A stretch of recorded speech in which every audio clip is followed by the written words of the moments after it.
we right now are using a variety of methods to get our data out there. Data being content, and I'm using Canon Vixia HV40. I had to look at the little side thing just to get the name right. This was actually a gift. This camera is a gift from YouTube last year in conjunction with B&H Photo. They did something for some producers. I was very happy about that. But I'm not using the microphone on board. This is a question we get kind of frequently. People ask what mics that we use. And Matt Ryan had written an article, 4 Obsolete Technologies That Defined Audio Production, that you might take a look at, if only to have fun. At one time, you'd have to carry around like a voice recorder. I don't know if people probably still buy these things, but why would you? Now you can get a smartphone app, if you even need an app, if it's not a native app, to record everything you need to record on your phone. In fact, most of the voice work that I might do for a brick film that people need help with, I'll just kind of dictate into my phone. And I use that, and the microphone on the iPhone, at least iPhone 4S, is outstanding. I've got, right now, I'm using a Rode mic, which I did a review on a while ago. It's on a different setting, though. We have it going through the camera. It was being attenuated, but this recording is not attenuated.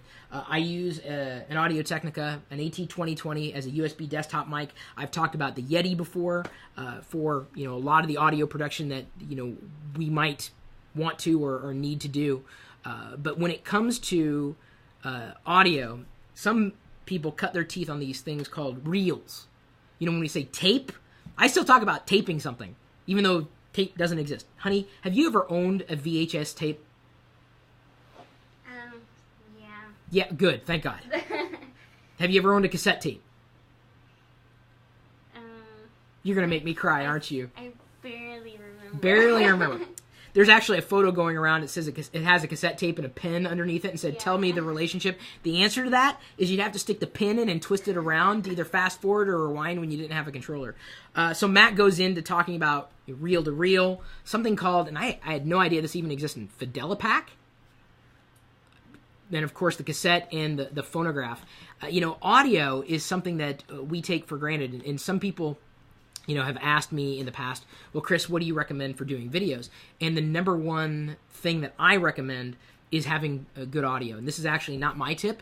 It's Jake Ludington's tip. He says, it doesn't matter if you have the most amazing camera. If your audio sucks, people are going to tune out. And we're constantly tweaking audio. In fact, I've got it hanging up, the lavalier mic. I just did a quick brief review on in last week's TLDR episode, one of them.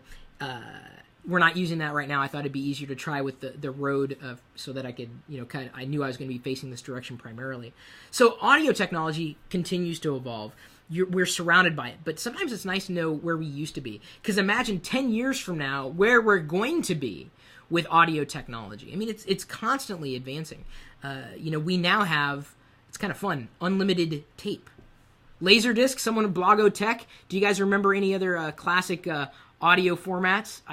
Laserdisc was really more for, I think, video, but certainly audio as well. I used to put tape over my cassette tapes to record over them and make mixtapes, because there was a little, it's like a hinge. It wasn't really a hinge. It was like a plastic tab that you would pop off, and that would make it write protected, so you couldn't actually record on the physical media. They still, I think, on DV tapes have those as well. My dad, hang on. Oh, you guys are commenting too quickly. My dad can't find CD cassette players. Man, he needs an iPod. Oh, no doubt. Digital, it's all digital these days. TFPFP is Fireman Rich.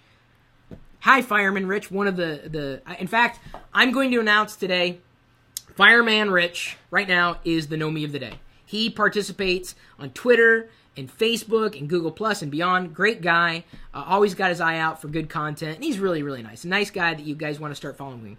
Fireman Rich on YouTube. So let's see here. Cylinders. Oh! Yes, cylinders. Talk about old technology, right? That was my call for help blooper. That was part of the helpathon. I've talked about that a billion times, but I guess I can give you guys this is an exclusive. I'm going to be on MSNBC's Caught on Camera show. They're going to do a behind the scenes of what happened that day. You remember the call for help blooper that went out where the old guy is holding onto the cylinder and it breaks and it shatters and then he cusses? They're going to do a kind of a It's not a reunion necessarily, but they're going to ask me, or they have. It's already been recorded. It's in the can. That's another industry term they used to use. But it's going to be coming up on MSNBC, talking about that particular topic. I've never owned a cylinder like that. I did own vinyl. Spring 794 says vinyl. Tech Rain Geek says 8-track. I never did have an 8-track. I'll ask you this. We're talking about, 4 audio technologies that defined audio, and it brought us to this point. What was the first piece of audio equipment that you saw, and what was the first piece of audio equipment that you used? And that, I think, is a really interesting question to ask, because it gives you a better idea of, what kind of demographics watching this particular video. We recently pulled some YouTube stats, and we're very even across the board. We used to skew very younger, but we're actually now drawing a mature audience. Those who, understand when I say reel to reel, they've got a mental image of what that looked like. Physical tape. Can you believe it? So, what was the first piece of audio equipment that you saw? What was the first piece you used? What was the first one that you purchased? I don't know if I think I won a tape recorder as a kid, like 2nd grade, selling magazines. A tape recorder is what I wanted, because I wanted to record audio. I always wanted to have a tape recorder. And then a boombox, doing dubbing. Well, I came across the Polaroid. Remember those? Digital Polaroid? The camera? The instant digital, you know what I mean? Yeah. And they're $300. Oh, you mean like the old stuff? Does that record audio too? No, I mean, I can't believe they're still that much. Oh, well, film? Do you remember that? Well, certainly. I mean, there's a... One? I absolutely had one. Oh my God, the first camera I had, I don't want to go into it too deeply, but yeah, it was one of the Polaroid Instamatics, and then it pops out. How much was it? Oh, I don't know. I got it as a Christmas present. Oh, but you had to be so careful when you had to deal with physical media. Oh my God, this video is never going to end, because I could reminisce about this stuff all day long. So we'll pass it back to you for a response, and thanks to Matt for writing the article.